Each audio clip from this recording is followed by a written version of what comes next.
This meeting is being recorded. Okay, good evening. Welcome everybody. This is our Diversity, Equity, and Inclusion Committee meeting for June 19, 2025. We call this meeting to order at 6:42. We'll start with our land acknowledgements. We would like to begin by respectfully acknowledging that the town of Shelburne resides within the traditional territories and ancestral lands of the Anishinaabe, including the Ojibwe, Potawatomi, Chippewa, and the people of the Three Fires Confederacy. These traditional territories upon which we live, work, play, and learn are steeped in rich Indigenous histories and traditions. And it's with this statement that we declare to honor and respect the past and present connections of Indigenous peoples with its lands, its waterways, and its resources. I hope you've all had a chance to look over the agenda, and I need a motion to accept today's agenda. Can I get someone to move that for me, please? Mandeep, thank you. Second. Somebody will second that? I'll second it. All in favor? Carried. Okay, declaration of pecuniary interests. Just looking around to see if seeing none. Move ahead. We need adoption of the minutes for our last meeting, which was on November 21st, 2024. I need a mover and seconder for that. Someone move that. Mandy, point of order, Chairman. Point of order. Point of order, yes.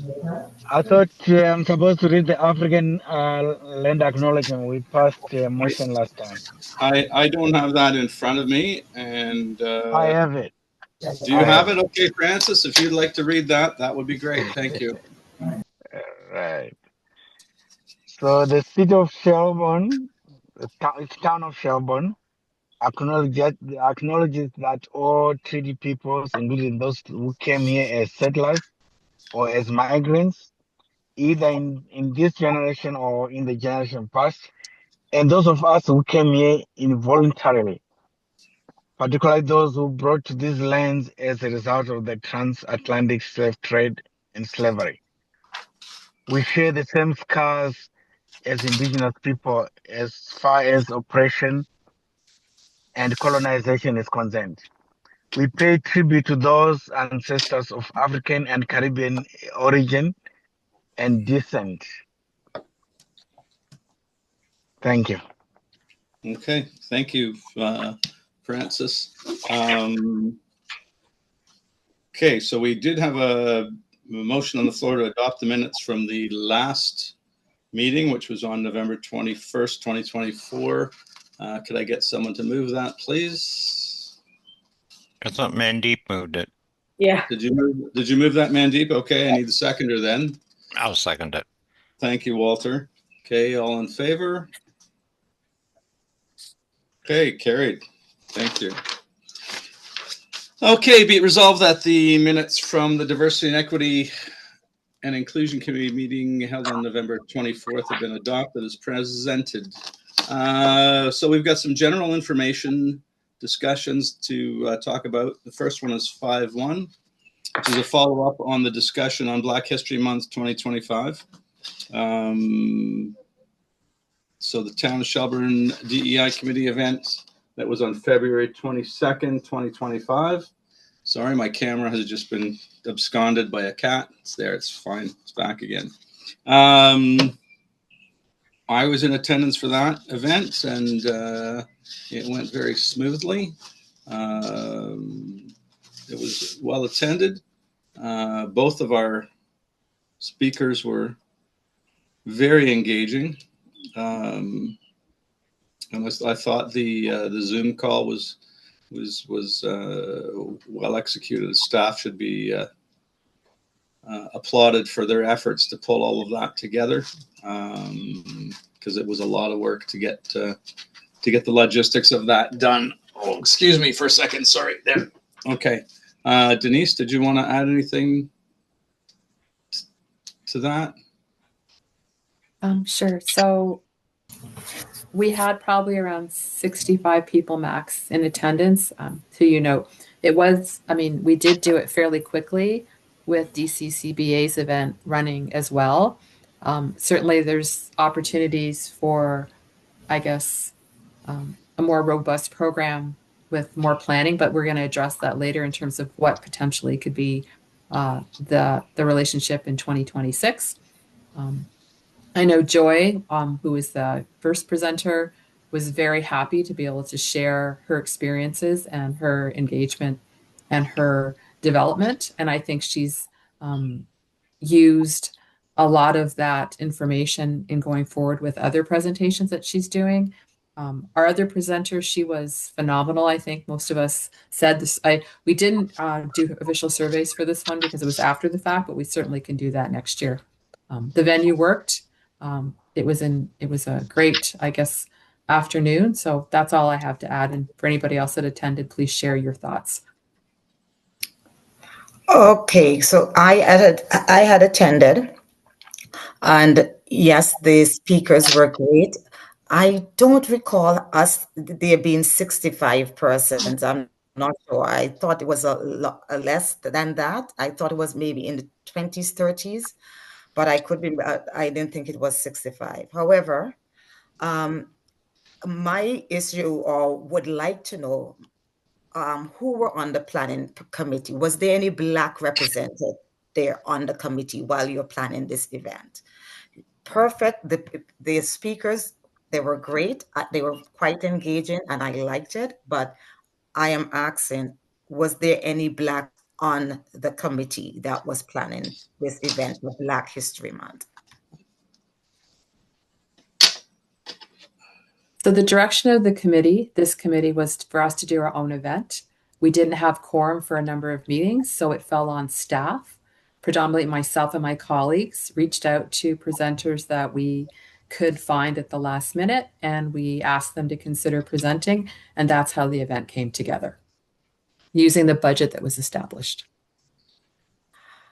And I perfectly understand that. However, I consider it as being disrespectful to the Black community that when we are having events for the Black, and there are Blacks that are there, I know I have asked, volunteered to be on any committee for the Black History Month and for Truth and Reconciliation, and I was never reached out to. So it's just disrespectful because we are there, and there are two Blacks that are on this committee, and it's not to say that it should be only Black, because I don't believe that it should be only Blacks planning it. No, I don't believe that. There should be a mixture. But I'm thinking for us to be completely excluded, it's disrespectful. Well, thank you for your input, Dulis. I think the timelines and the lack of meetings, and I mean, it is a two-way street as well. If you'd be willing to and interested in volunteering to help plan the next one, then your input's certainly welcome. Having said that, I think the staff did a phenomenal job pulling together what was presented on that evening. Do we have anything from DCCBA in terms of a presentation for the Dufferin County Canadian Black Association event at Orangeville Theatre, Orangeville Hall? Sorry, before you go there, I just also want to comment on the event. I attended as well. The speakers were great. Again, like Denise said, I think we should be involved.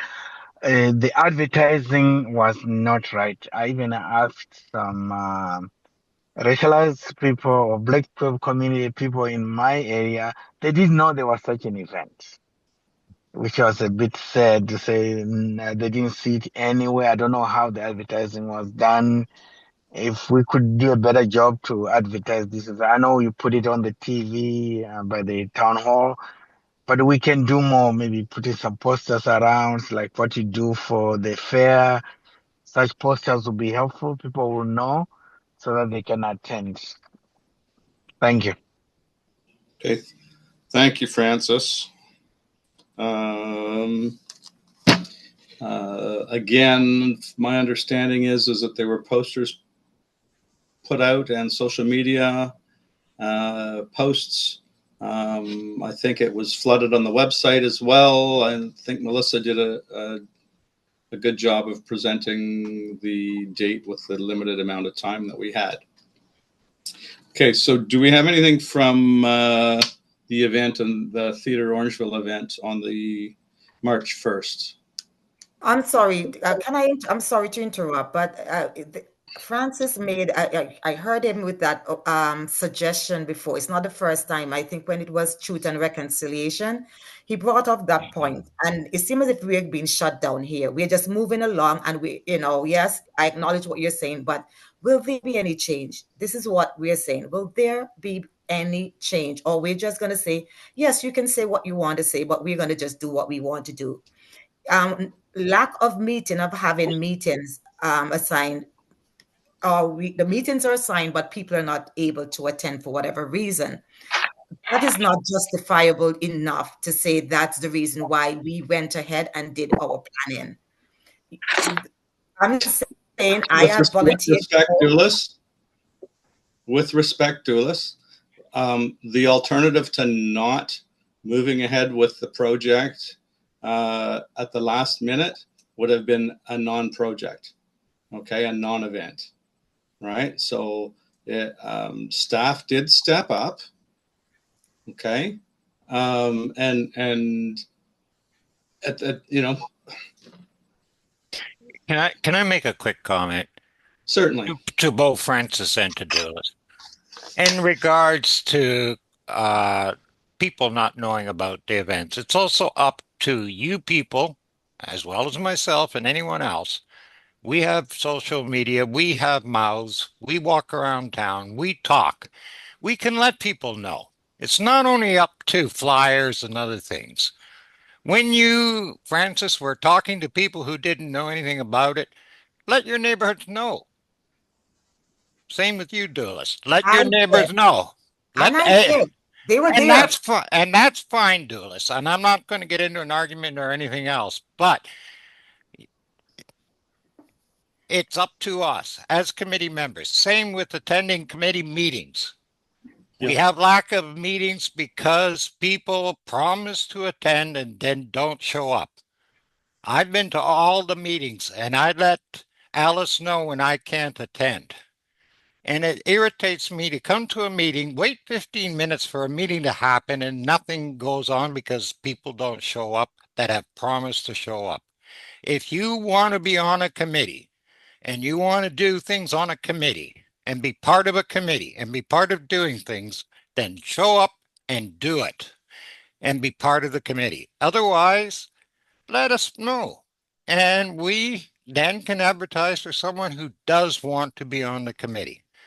I understand people have other things in life, but let Alice know that we can't. Maybe that is part of the problem. Maybe it's an alternate date, an alternate time is part of the problem. I don't know. But at this point, we can't blame staff for what they've done. They've done the best they can, as the chair has suggested. Whether it was not what you wanted or what you would have liked, but they did what they did, and as the chair has noted, it would have been a non-event. At least there was an event. Next year, hopefully, yes, we'll move ahead. You want to be on a committee, you want to do planning, you want to work, that's fine. That's for next year. At this point, I'd like to move on with the agenda. I've got a lot going on tonight, more than just sitting here and listening to the same thing going round and round and round. Okay. So let us focus back on the agenda if we can, please. I had asked that anyone in terms of the Dufferin County Canadian Black Association event on March 1st, this is the third time I've asked, any input on that event from anyone who's attended. I know the mayor, I was there, I think I saw Doulis there. Mayor was in attendance, Councillor Andrews, Joe Andrews from Orangeville was there. Randy Nairn was there as a host. I thought we were going to have a bit of a presentation from DCCBA on this one, but yeah, Alice. Yes, Alethea had originally confirmed that she was going to attend this meeting to speak to it from DCCBA, but unfortunately she had a conflict and had to cancel last minute. She is hoping to attend a meeting in September so that there can be discussion about 2025 as well as the future for 2026. Okay, so well then let's push that one to our next meeting when Alethea is available. And do we want to have a conversation about approach for 2026 now, or do we want to wait for the report from Alethea on that regard? I think we should wait for Alethea. I think so as well. Anybody else? Mandeep? Yes, I do. I think so too. Okay. All right. Just general impressions. Anybody else who attended the event? Doulis? Yes, it was quite good. I liked it. The dance and everything. Pretty much it depicts our culture very well. And not to go back and beat a dead horse, but I am not sure where these comments are coming from. But I didn't say that the event that the Shelburne town put on was not good. I said it was good. The two speakers that was there was good. My thing is that you need representation in everything that we're going to do. We can't do something for somebody and they're there and saying, we're not going to invite you there at the table. We need a place at the table everywhere. And that's all I'm going to say. Okay. Thanks, Doulis. But with respect, we've always been open to everyone. Okay. Showing up for events, showing up for committees, showing up to help. Okay. We didn't get a response in regard to this event that we had planned. So staff had taken a lead on it. And like I said, the alternative would have been a non-event, Doulis. Anyhow, let's move on, please. So there's some opportunities for diversity and equity to attend. We have a number of dates on Friday in the park. Jack Downing Park, we have June 11, June 27, July 11, July 25th, August 29, and we also have an opportunity on Canada Day to have a booth. Who was Denise? Did you want to add anything to that? Thanks, Len. Just to note that the series kicked off last Friday with Campfire Poets. We estimate about 300 to 400 people were in attendance. The Arts and Culture Committee also had a table and they had great community engagement that evening. So if it's something that the DEI committee wishes to do as well, you certainly have the dates before you and just let us know. Anyone else?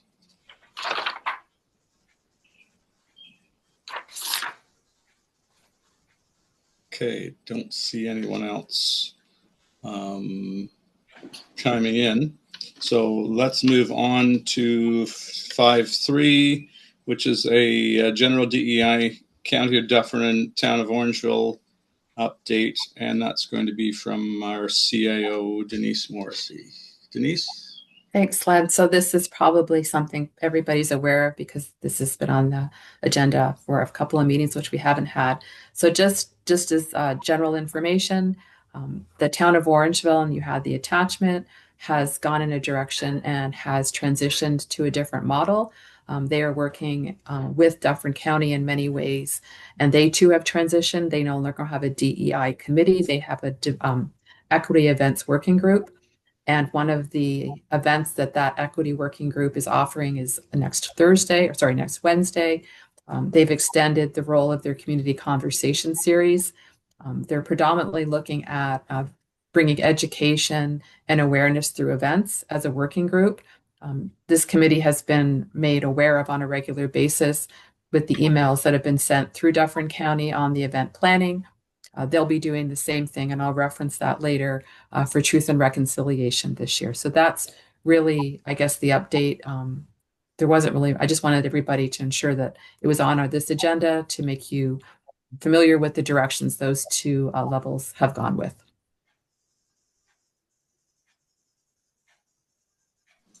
There, if I unmute, I might be a little better.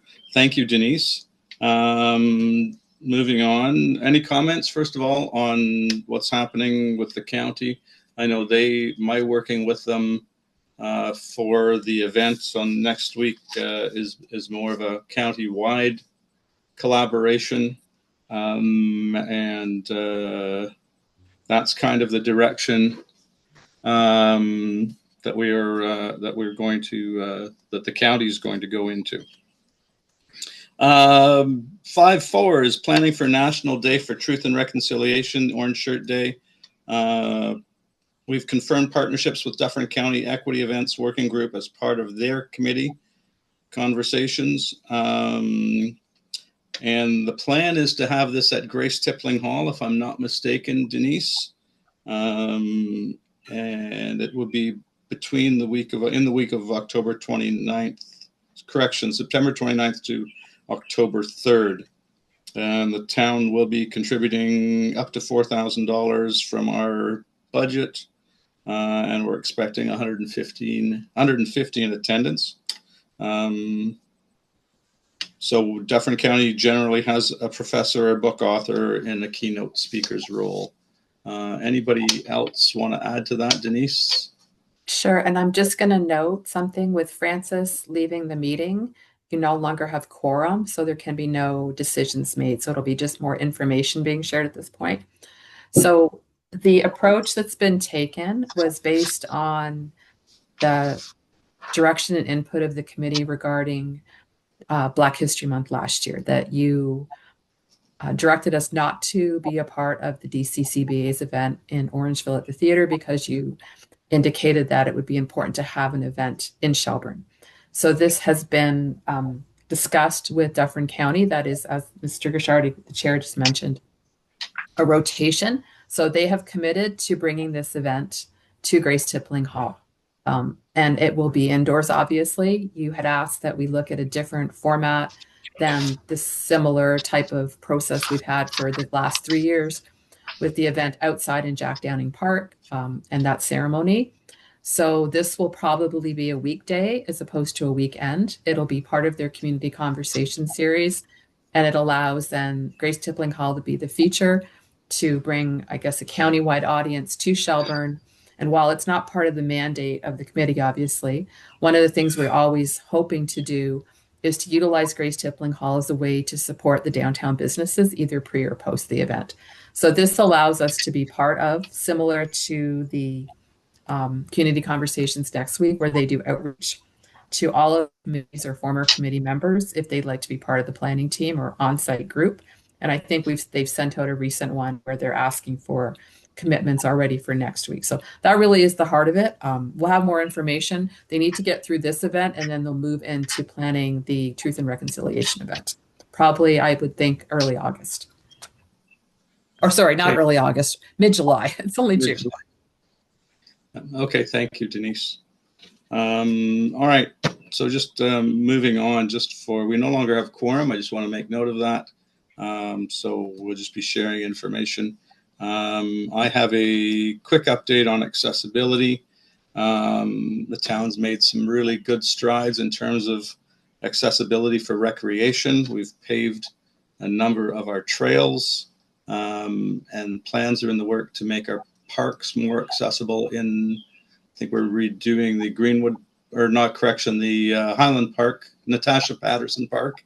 It's I've known it as about 6 different parks in my names and my time here in Shelburne. So Natasha Patterson Park, that redevelopment is becoming a little more accessible. New builds have to be mandated as being fully accessible. We have an issue in downtown core as it relates to accessibility. We do have 7 properties that have ramps. 2 of those properties have accessible doors, automated doors. Again, the difficulty is convincing property owners to make the investment to commit to accessibility. I have given a ramp to DeMarco's Cafe, and am going to be in contact with her to see how that has improved or enabled access to her property and her business. And I'll be doing that in the next couple of weeks. So that's my update on the accessibility. Again, convincing property owners to put thousands of dollars into making their storefronts fully accessible. And Orangeville is having the same issue. Other communities are having the same issue in terms of investment in the downtown. So we're still going to push forward and work on that. But as it stands right now, we're at the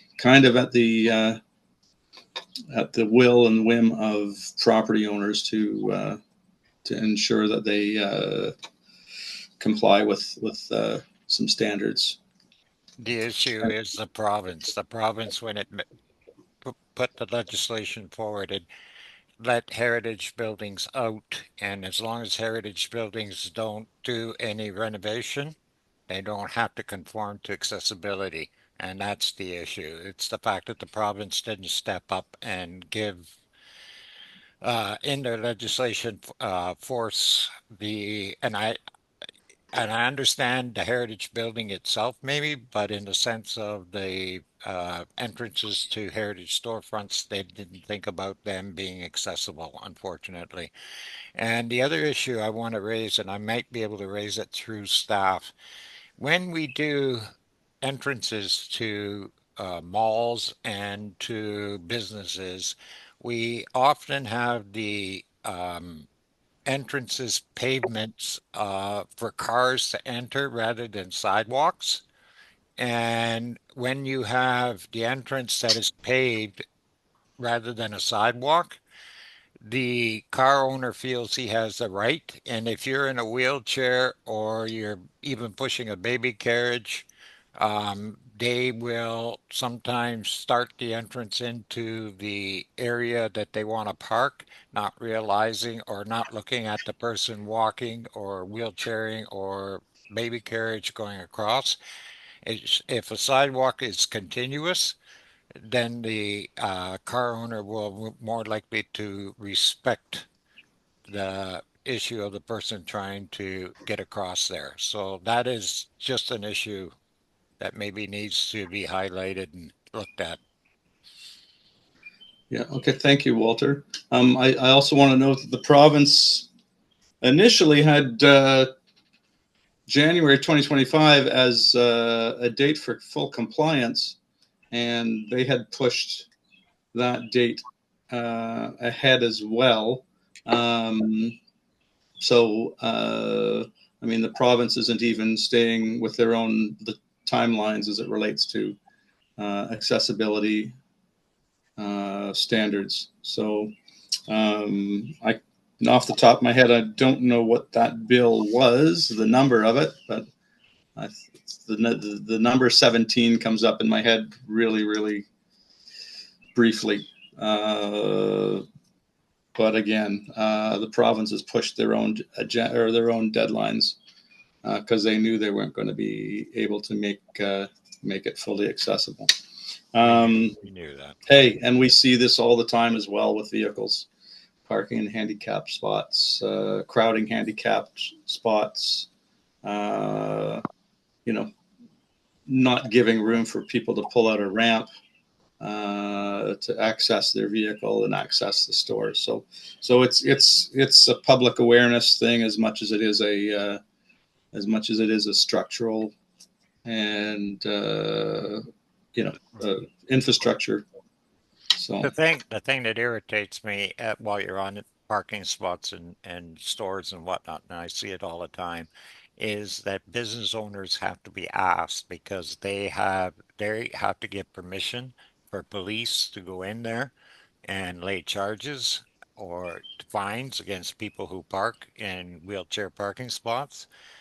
And those people that are going in for 30 seconds only, that park for an hour while they're shopping, um, they can't be charged on private property without the owners of the businesses. So if you're running around, Chair, doing things with businesses, that's another one of those things that you can do with businesses, speak to them and see if they will allow for the police to come in and do the charging of wheelchair parking spots. right, okay. Thank you, Walter. Anybody else? Nope. Denise, just on a bylaw, or Alice, just on a bylaw, we are enforcing that as best we can. Yep. Okay. Thank you, Alice, for that. So it's not that it's not on our radar. It's more along the lines of public awareness as well. So, okay. We've mentioned the event on the 25th. That's Wednesday at 6:30 p.m. The location's Menorah Park. The speaker, Prasanna Raghunathan. He is a advocate and a lawyer and a well-spoken scholar, and he will be there on the. He's coming up from Toronto. He'll be at Menorah Park at 6:30. I'm going to be there from 1 o'clock in the afternoon, setting stuff up and making sure things are not going to catch fire. Colloquially speaking, I hope we don't have a fire. So I've met with him virtually. The rest of the committee at the county has met with him virtually. It is he's very engaging. It's something not to miss, and hopefully we'll be able to get as many people out to that event as possible. Okay, so that's for information. Sorry, okay. where is Menorah Park? Where is that? It's the place that we were at for the Indigenous and the Black History Month speaker, just in Orangeville. Just at the and they are catering this event as well, so there will be snacks and a buffet and time to engage, like a social time before and after, to engage with the guest speaker, Prasanna, and he's a unique individual and very engaging, and it's hoping to be a great event. And what will he be addressing? What will be the topic? Do you know? So he, hang on a sec. I can pull that information if you give me a sec, Doulis. Just, I can just, if this long as this loads. Okay, so he's going to be talking about celebrating community, taking actions towards a more inclusive world, and combating 2S LGBTQIA and hate. So just being an overall advocate. He is a human rights lawyer, and it looks like it's going to be a great event. Thank you. You're welcome. Okay, so we lost quorum, so let's adjourn this portion of the official meeting unless there's anything else that needs to be addressed. Can I just say something before we adjourn, please? Yeah, absolutely, Julis. Just want to apologize for being late. I'm signing on this evening. Usually I'm here and waiting, but I had company just dropped in on me and I couldn't just say to them, you got to leave right now. So I just hung out. I told them I had a meeting. So I'm sorry about that. It's all good. in. All good. And whenever I always respond to Alice and let Alice know when I'm coming. Most time I'm here, I'm always saying yes. So just for the records.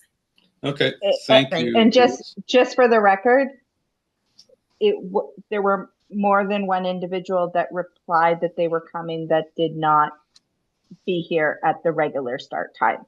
So I just send a quick email to anyone who is not here about 5 minutes afterwards that said they were coming. And I do appreciate the quick responses that I get, because then if you reply, nope, sorry, I can't, we know stuff comes up, and then at least that way we're not sitting waiting. So I do appreciate you responding so quickly. Yeah. And unfortunately, it seems to be the ones that are here tonight that have been here are the ones that usually show up for these meetings. And Yeah. I don't know who we're missing consistently, but if we're missing and they've missed more than 3 meetings, we should be notified about that, because it makes it hard for these meetings to go ahead. Yeah. And I think that's part of the issue that we have, that we're not able to make quorum. Because I agree with Dulis in some respect. We're never going to get, we're just rolling our wheels around if we're not getting quorum, and we're never going ahead if we don't get quorum. Yeah.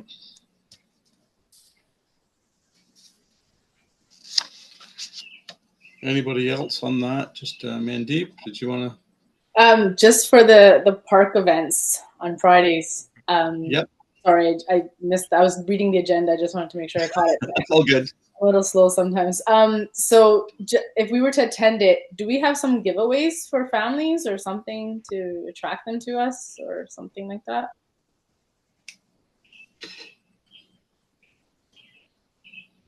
So right now we have a banner and a booth type of thing for you. We haven't, unlike the Arts and Culture Committee, because we just haven't had time to plan. I guess we could try to create something very quickly that you could use to provide to them. I mean, we did bookmarks for the Arts and Culture Committee, and they had pins. I think that was really the extent of it, and then just sharing information. Okay. And Alice can probably speak to this more proficiently than me. Sure.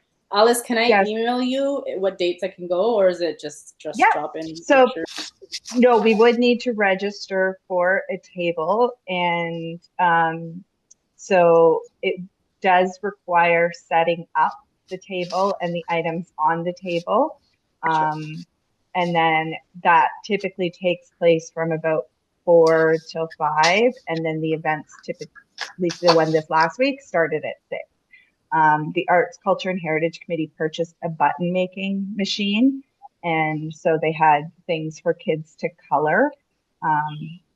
And so it does belong to the Arts, Culture, and Heritage Committee, but so, you know, we could reach out to the committee and see if they would allow another committee to use, as long as the committee paid for the supplies, but we would have to check with that committee as well. So I couldn't necessarily have that for the next event. So I can't promise that, but we can look into promoting the events for the county as well at that table, and having something that promotes those events so that people are, you know, another way to advertise those. Sure. So I can email you a date that okay, perfect. Yeah, and I just want to make sure we have a minimum of 2 people at an event. I wouldn't send one person on their own to represent a committee. So it would, as long as there were 2 people available, minimum of 2 people available for a date. And that's a must. That has to be 2 people, or I'm just thinking if somebody else is not available. Yes, sorry. I was thinking of, but I had my hands up just to say, yes, I can come along, but it has to be a date when agreed upon both of us. So once it's agreed upon for both of us, and again, you know, I was going to ask, but then Alice sort of explained what is the motive of having a table there, because we are full at quorum. We can't have anybody else. We can't like attract them and tell them, oh, come and join us or anything. It's not for that purpose. So what's the purpose? We have, when we're going out and we're engaging with persons, we need to know what's the purpose. I think you were saying, telling them about the events. So it's advertising. So that's, to me, or you're going to, as as Mandeep was saying, to have some sort of activities. Because when I go there, and I mean, I go there from time to time, and you need activities for the, the families to do. And so if you're just going there and putting up a table of information, what is the information saying? Yes, we exist, but we don't need anybody else. So I mean, is the purpose. That's what I'm saying. What are we hoping to achieve? I think it's also one of the purposes is for them to see the faces, maybe also that represent diversity, equity, inclusion in Shelburne. And then we can take it from there too. Like they'll be able to approach us with any issues and we can take it to discussions and bring it to the table about what's happening. So I'm hoping that would be one of the aims. I mean, if we can provide something, great. But I'll email you some dates and then we can, whatever we agree on, and then we can send it to Alice. No worries. That's fine with me. That's fine. Okay, that's good that we've got. I mean, I think too, it's just awareness too, right? As you were saying, Mandeep, and